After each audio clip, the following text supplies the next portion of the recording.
मी ज्यावेळी महाराष्ट्रात मंत्री होतो 2004ला मंत्री होतो त्यावेळी विरोधी पक्षनेता होतो. माझा ॲक्सिडेंट झाला होता. मी मलबार हिलला राहत होतो आणि मला रतन टाटा भेटायला त्यांचा माझा फार जवळचा सहवास होता. आणि ज्यावेळी ते आले त्यावेळी ते सगळ्या हायकोर्ट जज राहायचे एका बिल्डिंगमध्ये राहायचं रॉकी हिल म्हणून. मी एकटाच मंत्री ते राहत होतो. त्यामुळे रतन टाटा मला भेटायला आले आणि ते रस्ता विसरले. तर त्यांनी मला फोन केला की नितिन मुझे आपका घर नहीं मिल रहा है. मतलब आपके ड्राइवर को फोन दो. Nitin I don't have driver. मी म्हटलं काय. म्हणजे आई डोंट हैव ड्राइवर, मैं ही गाडी चलाव. आणि मग ते रस्ता मी त्यांना सांगितलं आणि माझ्या घरी आले.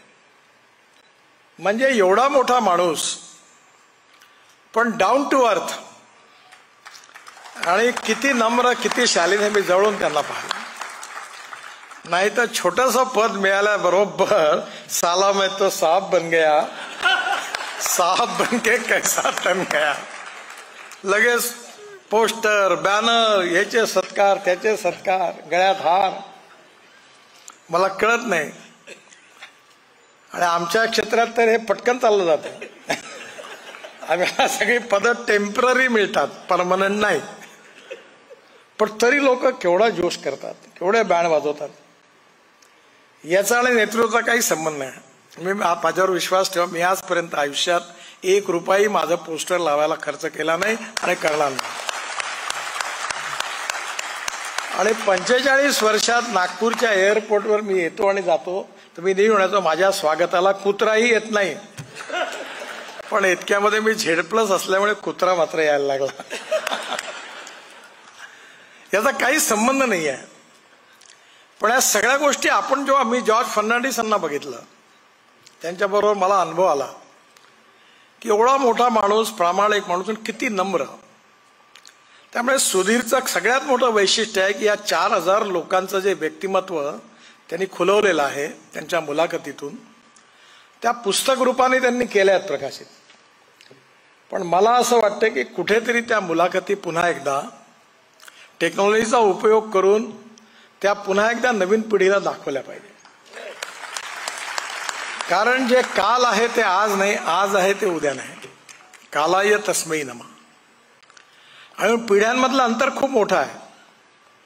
आमच्या काळामध्ये तरुण असणारे सुधीर गाडगे आता 75 वर्ष पूर्ण करत आहेत.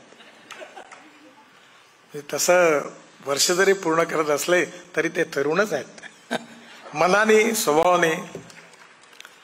आणि त्यामुळे आपल्या सगळ्यांना मध्ये ही गोष्ट आहे की आशा भोसले कशा होत्या, बाळासाहेब ठाकरे कसे होते. आता हे सगळ्या अनेक काळात बदलत असतात आणि बदलही स्वाभाविक आहे. हा निसर्गाचा नियम आहे. त्यामुळे या जुन्या व्यक्तिमत्वांपासून खूप काही शिकण्यासारखं आहे. आणि सुधीर गाडगे यांनी ज्यांच्या मुलाखती घेतल्या तो प्रत्येक माणूस वेगळा आहे. मला आठवतं बाळासाहेब ठाकरेंच्या जवळ राहण्याची मला संधी मिळाली. त्यांच्या स्वभावाचे अनेक कंगोरे बघायला, जवळून बघायचे मिळाले.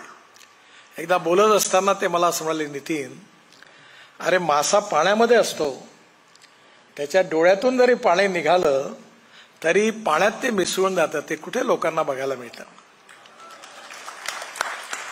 त्यांचं वाक्य साधं होतं पण त्यातलं दुःख खूप मोठं होतं.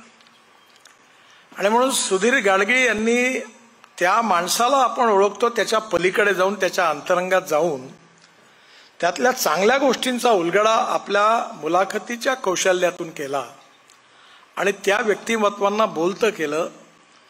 त्यांच्या जीवनामध्ये चढउतार कसे आले, कधी यश अपयश कसं आलं, आनंदाचे क्षण कसे होते, दुःखाचे क्षण कसे होते, त्यांनी निर्णय कसे घेतलेत, या सगळ्याचा सखोल अभ्यास, रिसर्च करून त्यांनी त्या प्रत्येकाच्या मुलाखती घेतलेल्या आहेत.